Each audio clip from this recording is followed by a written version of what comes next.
ሰላም ጤና ይስጥልኝ ውድ የትዝታ ስፖርት የዩቲዩብ ቻናል ተከታታዮቻችን እንደምን አላችሁልን? የትዝታ ስፖርት የመረጃ ሰዓታችን ከሰዓት ጀምሮ ወደ እናንተ መድረሱን የሚቀጥል ነው የሚሆነው። በቆይታችን በርካታ ስፖርታዊ መረጃዎችን እየነገርናችሁ ከእናንተ ጋር የአብሮነት ቆይታ የሚኖረን ነው የሚሆነው። እናንተም በቆይታችሁ ታዲያ የዩቲዩብ ቻናላችን ላይ ሼር፣ ሰብስክራይብ በማድረግ አብራችሁን ትቆዩ ዘንድ በአክብሮት እንጋብዛችኋለን። ያላችሁን ሀሳብ አስተያየት በኮሜንት ሴክሽን ላይ ያካፍሉን። ትናንት በርካታ የአውሮፓ ትላላቅ ሊጎች ጨዋታዎች ተደርገዋል። የሊግ ጨዋታዎች ማለት ነው። በእንግሊዝ ፕሪሚየር ሊግ የስድስተኛ ሳምንት ጨዋታዎች ተደርገው ያልተጠበቁ ውጤቶች ተመዝግበዋል። ሊቨርፑል የዓመቱን የመጀመሪያ ሽንፈቱን ተቀብሏል። እንዲሁ ማንቸስተር ዩናይትድ ተሸንፏል። ሮበርት አሞሪም ሌላ ጫና ውስጥ ገብተዋል። ቼልሲም እንዲሁ ተሸንፏል። ቶተንሃም አቻ ተለያይቷል። ትላልቆቹ ቡድኖች ትናንትና ድል አልቀናቸውም። ያልተጠበቁ ውጤቶች ተመዝግበዋል። ዛሬ ታዲያ አርሰናል ከኒውካስትል ዩናይትድ 12 ሰዓት ከ30 መሻሽ ላይ የሚያደርገው ጨዋታ የሚጠበቃል። አርሰናል ይህንን ጨዋታ የሚያሸንፍ ከሆነ የነጥብ ልዩነቱን ወደ 2 ዝቅ የሚያደርግበት ይሆናል ማለት ነው። ከሊቨርፑል ጋር ያለውን የነጥብ ልዩነት የሚያጠብበት እድል አለው። ዛሬ አርሰናል ይህንን ጨዋታ ያሸንፋል ተብሎ ይጠበቃል። የማሸነፍ ግዴታ ውስጥ ሆኖ ነው ይህን ጨዋታ የሚያደርገው። ይህንንም የምናነሳ ነው የሚሆነው። እናንተም ታዲያ በቆይታችሁ የዩቲዩብ ቻናላችን ላይ ሼር፣ ሰብስክራይብ በማድረግ አብራችሁን ቆዩ። ወደ ስፔንም እናመራለን። በማድሪድ ደርቢ ሳይጠበቅ አስደንጋጭ ሽንፈት ደርሶበታል። ሪያል ማድሪድ የመጀመሪያ ዓመቱን ሽንፈቱንም ተቀብሏል። በተመሳሳይ ልክ እንደ ሊቨርፑል ሁሉ ባሉት በአምስቱ ታላላቅ ሊጎች እስካሁን ሽንፈት ያላጋጠማቸው ሊቨርፑል፣ ናፖሊ፣ ባየር ሙኒክ እና እንዲሁ ሪያል ማድሪድ ነበረ። ትናንት ሪያል ማድሪድም ሽንፈት ደርሶበታል። 5-2 ነው በአትሌቲኮ ማድሪድ በዋንዳ ሜትሮፖሊታኖ ስታዲየም የተደረገው ጨዋታ ማድሪድ 5-2 ተሸነፈው። ይህንም ጨዋታ የምናነሳ ነው የሚሆነው። ቀዳሚ የምናደርገው ታዲያ የእንግሊዝ ፕሪሚየር ሊግ የስድስተኛ ሳምንት ጨዋታዎችን ነው የምንመለከተው። ትናንት በ8 ሰዓት ከ30 የምሳ ሰዓት ጨዋታ ብሬንትፎርድ ከማንቸስተር ዩናይትድ በኮሚኒቲ ስቴዲየም ያደረጉት ጨዋታ። ይህ ጨዋታ ታዲያ ብሬንትፎርድ 3-1 አሸናፊነት የተጠናቀቀው። በዚህ ጨዋታ ላይ ብሩኖ ፈርናንዴዝ የፍጹም ቅጣት ምት ማንቸስተር ዩናይትድ አግኝቶ ይህን የፍጹም ቅጣት ምት አምክኗል። ዜናዎች ሁሉ ብሬንትፎርድ አሸነፈ ሳይሆን ብሩኖ ፈርናንዴዝ ፔናልቲ ሳተ፣ ፍጹም ቅጣት መሳተ የሚለው ሆኗል። አሁን ላይ ማንቸስተር ዩናይትድም ቼልሲን አሸንፎ ምናልባት ከገባበት የውጤት ቀውስ ውስጥ ያገግማል ተብሎ ወይም ደግሞ ሮበን አሞሪም በመጠኑም ቢሆን ጫናቸውን የቀነሱበት ሁኔታ ተፈጥሮ ነበረ። በኦልትራፎርድ የተደረገውን ጨዋታ ያንን ጨዋታ አሸንፈው ነበር። 2-1 ቼልሲን አሸንፈው ነበር። ትናንት ድጋሚ በኮሚኒቲ ሺልድ 3-1 በሆነ ውጤት ተሸንፈዋል ማለት ነው። ታዲያ ሮበን አሞሪምም ጫናው እየበረታባቸው ነው የሚገኘው። አሁን ደግሞ ድጋሚ ይህ ጫና ተቀስቅሷል። ምናልባት ሮበን አሞሪም ከማንቸስተር ዩናይትድ ጋር የሚለያዩ ይሆናል ወይም ደግሞ ማንቸስተር ዩናይትድን በገዛ ፈቃዳቸው ሊለቁ ይችላል እየተባለ ነው የሚነገረው። ፍጹም የጨዋታ ብልጫ ተወስዶባቸው ነበረ በትናንትናው ጨዋታ። ምንም ይህ ነው የሚባል የጎል ሙከራ አላደረጉም።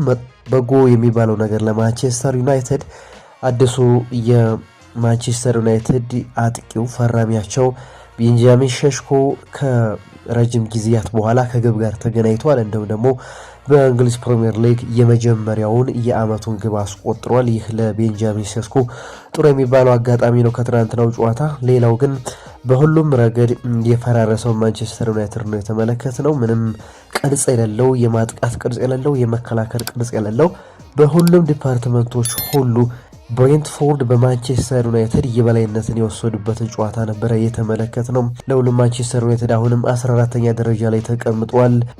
ብሬንትፎርድም ትናንትና ድል አድርጎታል ማለት ነው። ምናልባት ሮበን አሞሪም አሁን ላይ መውጫቸው ሰዓት ትክክለኛው ጊዜ ነው እየተባለ እየተነገረ ነው የሚገኘው። እሳቸው አሁንም 3-4-3ን እንደተለመደው አሁንም መልቀቅ አልቻሉም፣ ደግሞ መቀየር አልፈለጉም። እሱን ከምቀይር እኔ ራሴ ከማንቸስተር ዩናይትድ ቤት በወጣ ይሻለኛል የሚል ግትርነት አላቸው። ማንቸስተር ዩናይትድስ እንዴት ይታገሳቸዋል? የሰር ጂም ራትክሊፍ አስተዳደር እንዴት ይታገሳቸዋል? ማንቸስተር ዩናይትድ አሁን ላይ በውጤት ማጣት ቀውስ ውስጥ ነው የሚገኘው።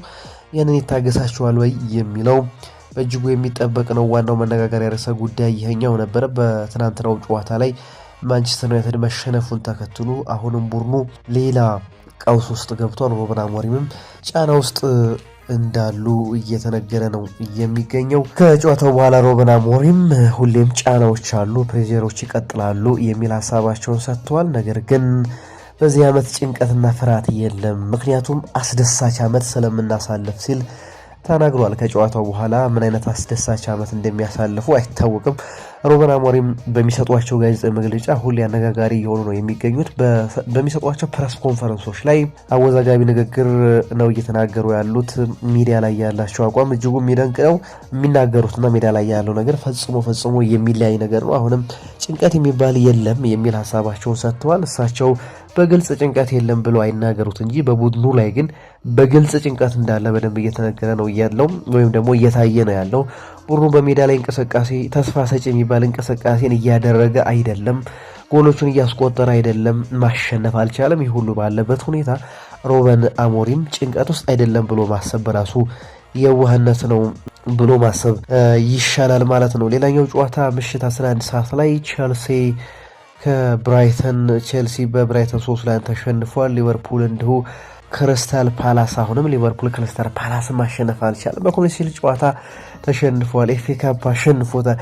በሚገርም ሁኔታ ሊቨርፑልና ክሪስታል ፓላስ በተገናኙባቸው ጨዋታዎች ባለፉት ጨዋታዎች 3 ጨዋታዎች እንኳን ብንመለከት የክሪስታል ፓላስ የበላይነት ነው ያለውና ክሪስታል ፓላስ ትናንትና እንግዲህ ሊቨርፑልን ከ5 ተከታታይ ያለመሸነፍ ጉዞ በኋላ በሊጉ ማለት ነው ትናንት ክሪስታል ፓላስ አሸንፎታል። ሊቨርፑልም ለክሪስታል ፓላስ በሰለርስ ፓርክ እጅ ሰጥቷል ማለት ነው። የአመቱን የመጀመሪያ ሽንፈቱን ነው የተጎናጸፈው ሊቨርፑል ማለት ነው። ሊቨርፑል ትናንት ታዲያ በጨዋታም የበላይነት ተወስዶበት ነበር። ፍጹም እስማኤል ሳር እንዲሁ ፊሊፕ ጂያን ሜቴታም በእጅጉ የሚደንቁ ተጫዋች ሆኖ ተመልክተናቸው ነበር። ትናንት ያለቀላቸው ወደ 6 የሚጠጉ የግብ ሙከራዎችን ሞክረዋል ክሪስታል ፓላሶች።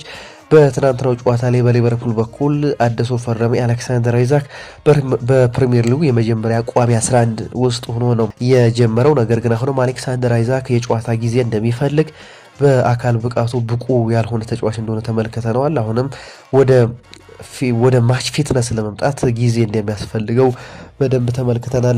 ትናንትና ታዲያ በመጨረሻ ደቂቃ ነው ግብ አስቆጥረው ክሪስታል ፓላሶች አሸናፊ መሆን የቻሉት ማለት ነው። በርካታ ግቦችን ሲያመክኑ ከቆዩ በኋላ ኬዛ ግብ አስቆጥሮ ታዲያ አቻ መሆን ችለው ነበር። ነገር ግን ከዛ በኋላ በመጨረሻው ደቂቃ ላይ የቀድሞ የአርሰናል ተጫዋች ኒኬታ ግብ አስቆጥሮ ፓላስን አሸናፊ አድርጎ ጣፋጭ 3 ነጥብ አግኝተዋል ማለት ነው። በሚገርም ሁኔታ ክሪስታል ፓላስ 12 ነጥቦችን በመሰብሰብ አሁን ላይ ሊጉ ላይ 2ኛ ደረጃን ተቀምጧል፣ ሊቨርፑልን በመከተል ማለት ነው።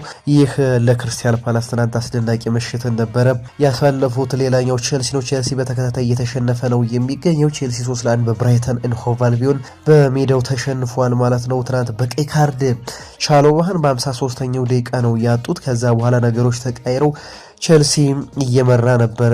ከዛ በኋላ ነው እንግዲህ ገና ፈርስት ሃፍ ላይ ኢንዞ ፈርናንዴዝ ግብ አስቆጥሮ ቼልሲ መብራት ጀምሮ ነበረ። ነገር ግን ያንን መሪነቱን ማስቀጠል አልቻለም። የኋላ ግቦችን አስተናግዶ ቼልሲ 3-1 በሆነ ውጤት ተሸንፏል። ቼልሲ አሁንም ሽንፈቶችን እያስተናገደ ነው የሚገኘው፣ በተከታታይ ተሸንፏል። ማንቸስተር ዩናይትድ አሁን ደግሞ ብራይተን፣ ቼልሲ በጥሩ አቋም ላይ የማይገኝ ቡድን ሆኗል። አሁን ላይ በተከታታይ ያደረጋቸው 3 ጨዋታዎች ተሸንፏል። በባየር ሙኒክ፣ በማንቸስተር ዩናይትድ እንዲሁ አሁን ደግሞ በብራይተን ኤንድ ሆቭ አልቢዮን ተሸንፏል። ይህ ቼልሲ ጥሩ ወቅታዊ አቋም ላይ እንዳሌለም የሚያሳብቅ ሁኔታ ነው እየተመለከትን ያለ ነው። አንዳች ነገርን ከኢንዞ ማሬስካ እንደሚሻ ኢንዞ ማሬስካም አፋጣኝ ሕክምና ለቡድናቸው ማድረግ እንዳለባቸው የሚያሳይ ነው። በእርግጥ ነው ኮል ፓልመር ተጎድቷል። ኮል ፓልመር የቡድኑ ዋና ፈጣሪ ተጫዋች ነው። ይህንን ተጫዋች ማጣታቸው በቡድኑ ላይ ያሳደረው ትልቅ ተጽዕኖ አለ። ነገር ግን አሁንም ባላቸው ተጫዋቾች አቀናጅተው የሚፈልገውን ቼልሲ ማምጣት አልቻሉም።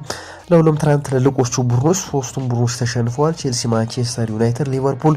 ይህ የሚሆነው ታዲያ ከ31 ዓመታትና ከ164 ቀናቶች በኋላ ቼልሲ፣ ዩናይትድ እና ሊቨርፑል በአንድ ቀን 3ቱም ቡድኖች በሊግ ጨዋታ ተሸንፈዋል ማለት ነው። ይህም አዲስ ታሪክ ተመዝግቧል ማለት ነው። ከ31 ዓመታት በኋላ እና ከ164 ቀናቶች በኋላ ነው ቼልሲ፣ ዩናይትድ፣ ሊቨርፑል በአንድ ቀን 3ቱም በሊግ ጨዋታዎች የተሸነፉት ማለት ነው።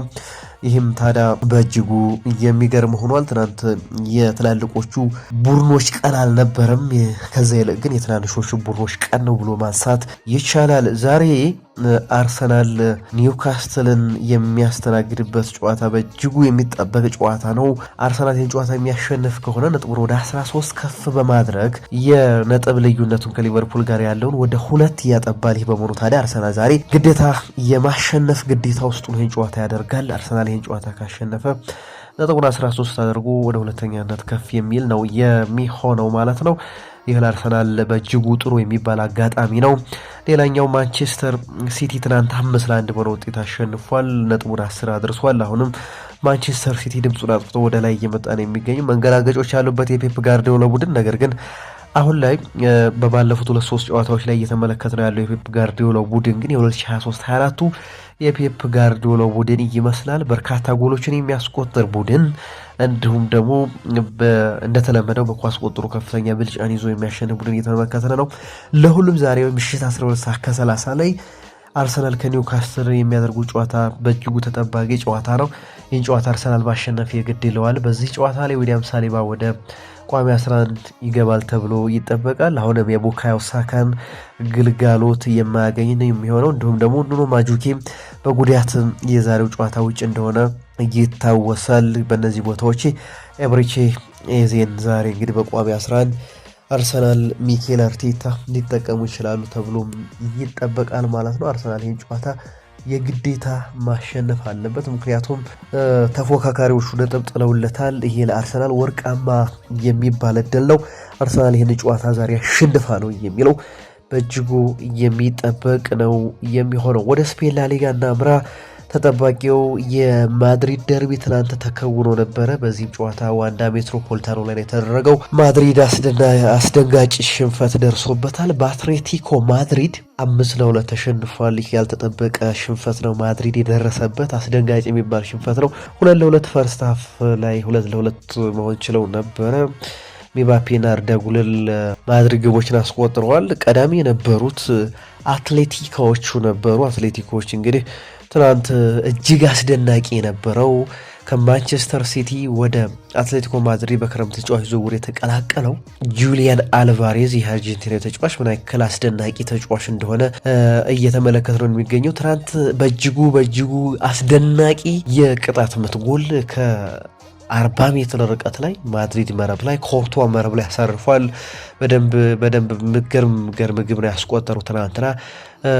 ብቻ ትናንት ማድሪድ የመጀመሪያ የላሊጋ ሽንፈቱን ነው የደረሰበት ማለት ነው። ትናንት ማድሪድ ጥሩ አልነበርም።